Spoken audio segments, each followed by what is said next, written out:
This little light of mine, I'm going to let it shine.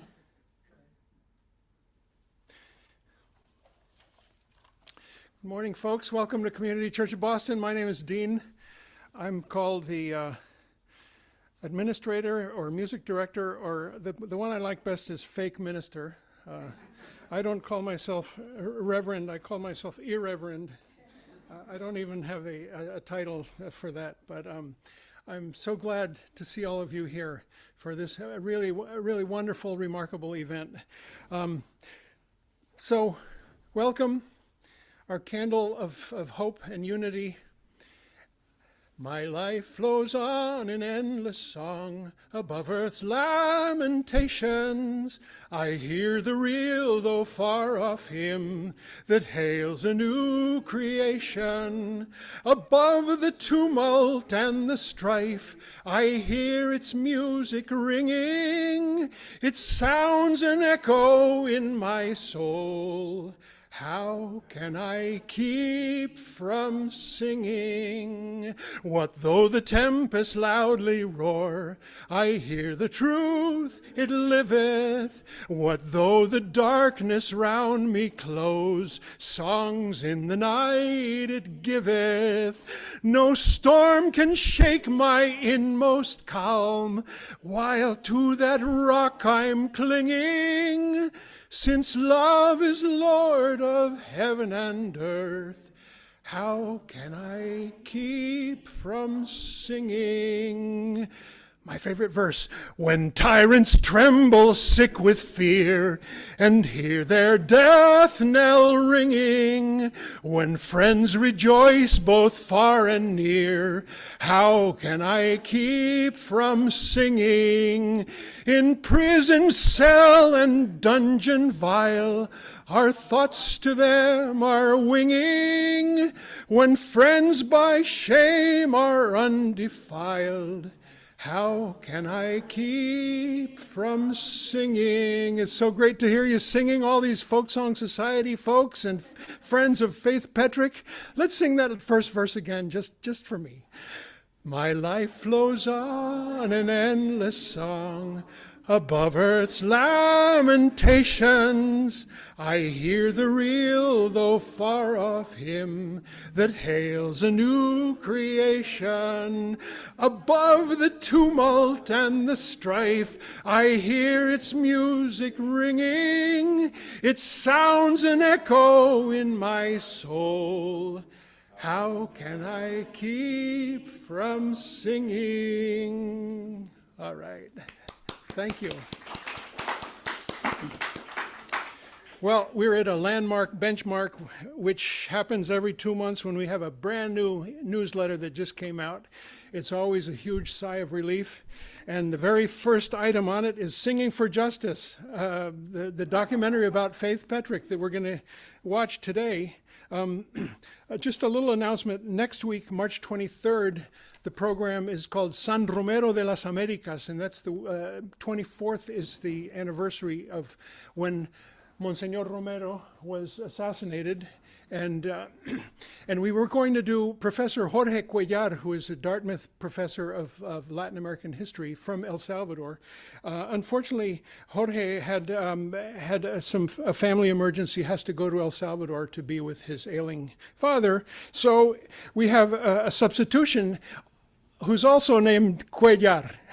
His name is, and this is very exciting, his name is Guillermo Cuellar Barandiaran, and he is one of the original musicians of a group called Yolocamba Ita that sang in the cathedral in San Salvador before he was assassinated, like in 78 and 79. Guillermo was one of the singers in the cathedral during Mass, and he's a wonderful guy, and he's going to join us, and we'll also have a couple other folks who will give their reflections on the meaning of Monsignor Romero, not only to the country of El Salvador, but to the entire continent of Latin America.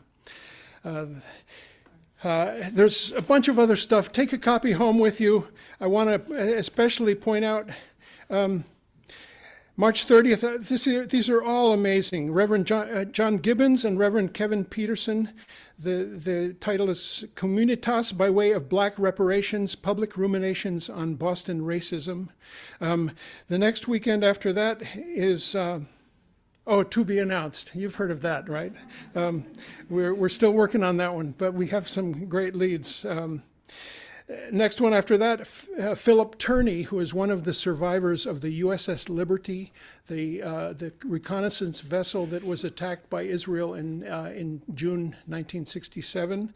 And 60 years later, they still seek investigation into what happened in that attack and reparations to the 34 crew members' families and those who were the ones killed and 170 more wounded. Philip Turney, a marvelous guy. A bunch of other things. Some friends. This one I love. April 27th. Derek Jackson. You know who that is? He was a columnist for a long time with the Boston Globe, especially on matters of race and sports. Derek Jackson is retired, and his new obsession is puffins. And he goes to the Maine coast every spring and works on puffin projects. And he'll be talking about that. Music that day by Owen Kennedy, who is a friend of mine, obsessed with birds and has hundreds of songs about birds. Next week after that, May 4th, Jill Stein and Miko Peled will both be here in person with a conversation about, it's called Palestine, Washington, D.C., the Politics of Genocide. We're really excited to host Miko Peled, not online, but in person here with Jill Stein. Lots of other things, some online events I'll tell you about. March 29th, Glenn Deason on Ukraine, Russia, and Europe. Every 10th, we have a program that is brought to us by the John F. Kennedy Memorial Speech Committee, which takes that June 10th, 63 speech and celebrates it and hosts a different speaker every 10th of the month. We have Jody Evans in April. In May, we have, Amar, help me. It's a great list of online events. Again, Friday, April 18th, Ambassador Chaz Freeman, How Competitive is the United States with China, co-sponsored by Mass Peace Action and Community Church. We have a really wonderful event with two speakers, Dennis Fritz and Larry Wilkerson, Colonel Lawrence Wilkerson. It's called Deadly Betrayal, The Truth About Why the U.S. Invaded Iraq. Both of these were high officials in different administrations back in that time. That's Friday, April 11th.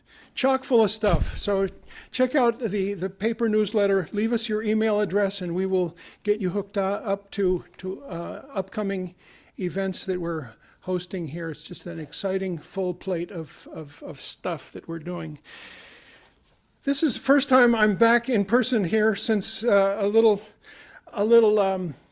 event that landed me on my keister 3 weeks and 4 days ago, carrying 60 pounds of ice melt, 30 under each arm, and walking between two cars right out of the hardware store. And suddenly the backup lights on that car come on, and I yell and try to move out of the way. Next thing I knew, I was with a broken hip on my backside, unable to get off the pavement. Blessed from the moment that happened, though. It was like I didn't get a head injury. It was just the hip. With the full force of 60 extra pounds, a clean break, and I am walking around with a new joint, a new hinge, and doing really, really well, and graduated from walker to crutches to cane, and with this just renewed. We knew it all the time. It renewed admiration for the angels known as nurses in a hospital, and renewed sensitivity for the experience of what it is what a hospital is, and inspired by a visit with a chaplain who came by. In the emergency room, the admission people came and asked, "What religion?" And she had a box that was none. But she didn't have a box that was like what Woody Guthrie said when he was admitted to hospitals, which is all.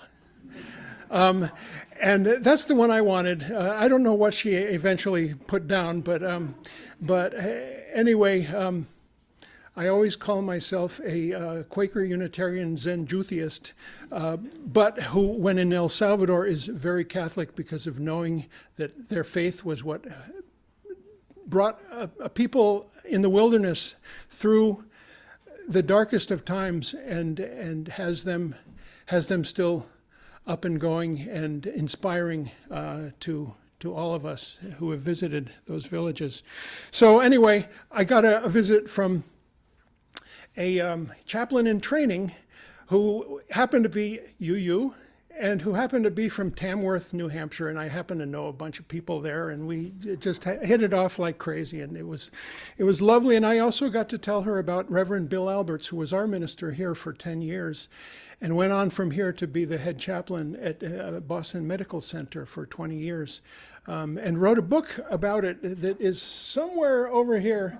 I didn't get a chance to grab it to show you, but it's really just a great book about life passages and about what it is to be in a hospital, and to be of empathy and care and solace to people who are in all kinds of life passages.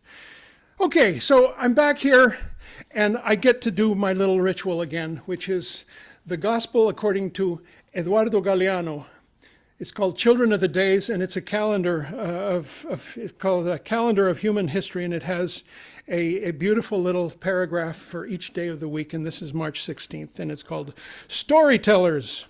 Around this day and others, festivals are held to celebrate people who tell tales out loud, writing in the air.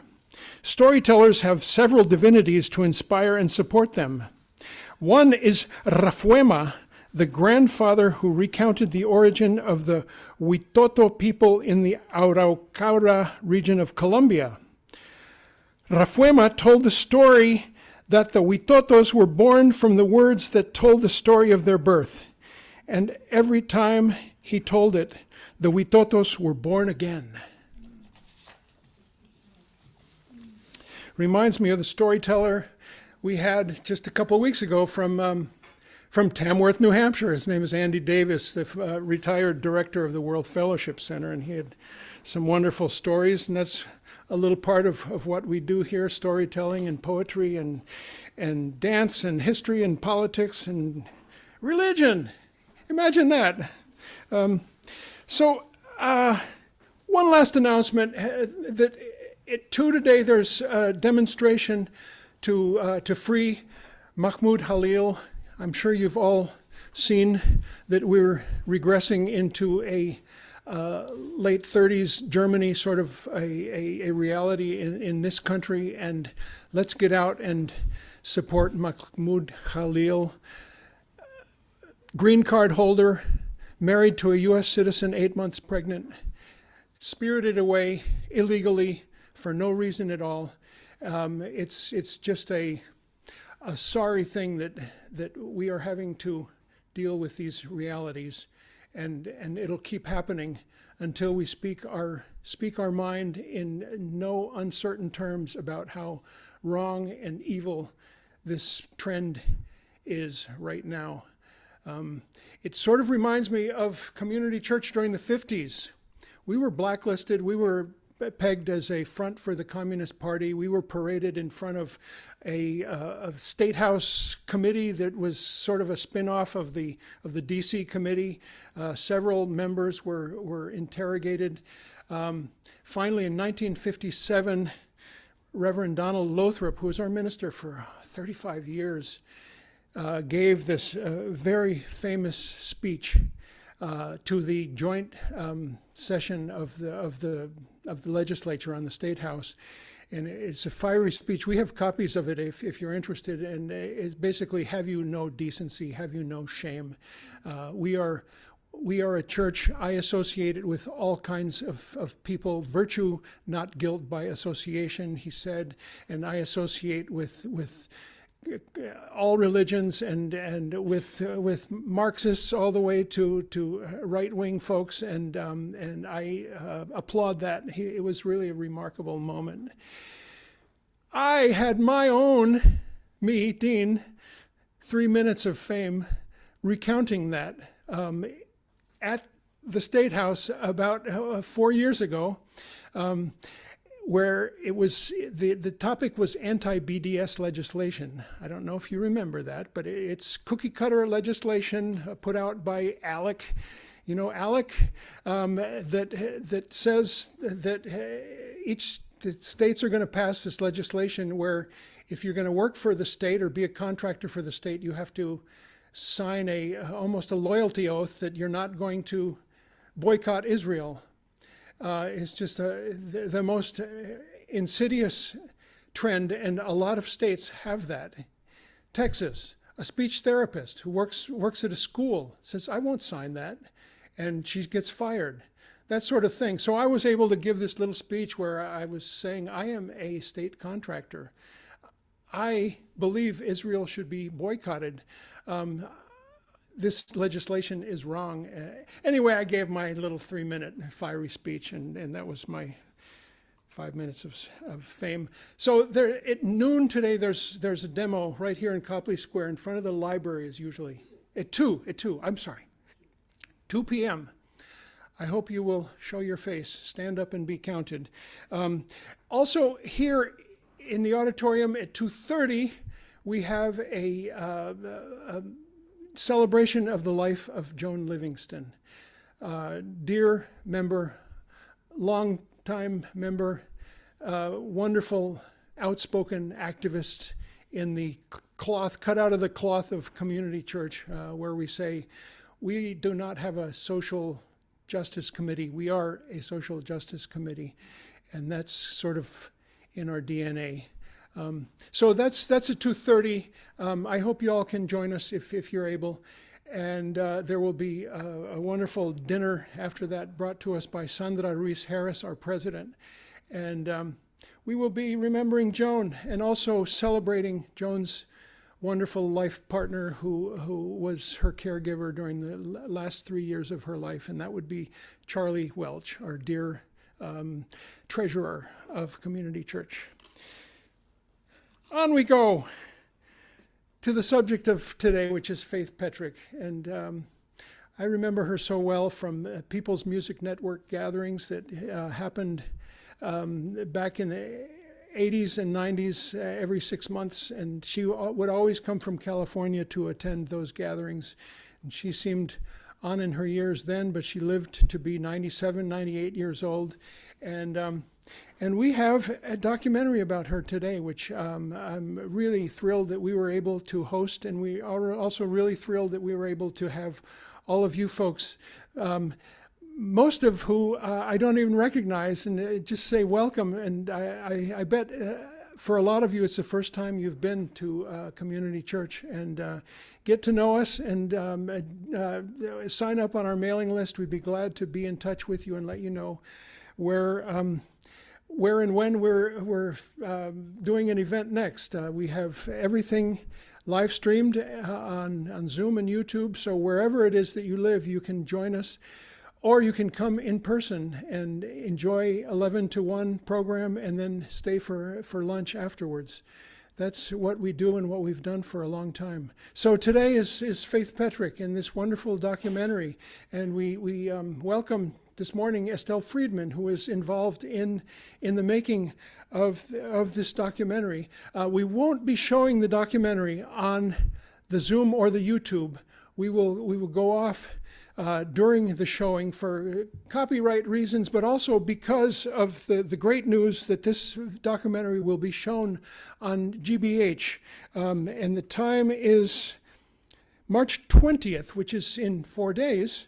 At 7 p.m., and that's the number 2 of the GBH. It's called World, and so you can join in there. And I'm sure there's some other times it'll be shown as well. Go on their website, and it'll list the times that they show this documentary about Faith Petric. So I want to welcome Estelle, who is a professor of history at Stanford University, also a longtime member of something that Faith founded, which is called the San Francisco Folk Music Club.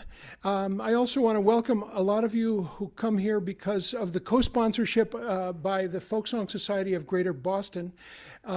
So thank you all for being here, and Estelle's going to lead us in some song as well as introduce the documentary.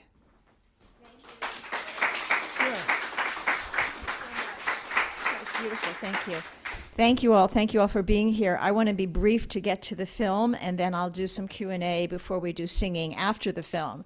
And I want to just start by saying thank you to the Community Church of Boston, to Dean Stevens, also to Amar Ahmad, who's doing the tech support. I also want to thank the Folksong Society of Greater Boston for co-sponsoring, and unfortunately Lori Fossman was unable to be here today, but she really was the person who spearheaded this event, and I thank her deeply, and those of you from the Folksong Society, thank you for being here so much. A couple of other people, Professor Judy Smith is here. You will see her soon in the film, and maybe she'll even answer questions afterwards. But thank you so much for your support for the film in so many ways and for being part of it and being here today from UMass Boston. And the Reverend Fred Small is here, and I'm just so honored to have him here because there you are. Judy Smith just cold emailed him and said, "My children loved your music. We love your music. Do you know about this film?" And of course he knew Faith, and he'll say a word about that later. So thank you so much for being here and for your music. And so many people in the room helped make this film possible. This was a labor of love. It took us almost 15 years from inception to completion. We just completed it.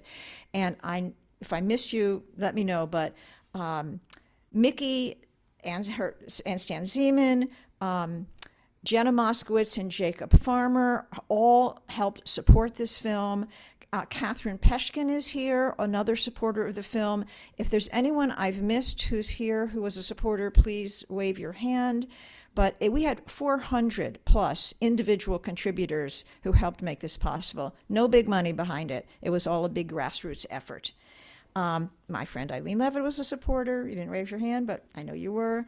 And I have a mailing list where there's I'll send it around later. There's also a copy on the desk out there where you can get on our mailing list if you want to know about screenings or broadcast. Give your name, your email, and there's also just a place if you want to make a comment on the film. I'm going to ask somebody to take some pictures of just of this crowd and of our discussion, of our singing, so that we can post them on the film's Facebook page, etc. So thank you. I'm going to crowdsource that, and then I'll tell you how to get them to me. Let's see. I think this is very important. The last thing I want to say before the lights go down and we show the film, in addition to the WGBH2, PBS is now streaming the film. If you go to pbs.org/show/singing-for-justice, you can spread that word, you can see it again. It's just gone up on the PBS feed. And then this is really the most important thing. Do feel free to sing along if you are so moved during the film. You don't need permission from me, but I've noticed that at the other screenings, people take great joy in that, and then we will sing some songs together. I've got some helpers who will send some song sheets around later, and let it roll. Singing for Justice, Faith Petric documentary.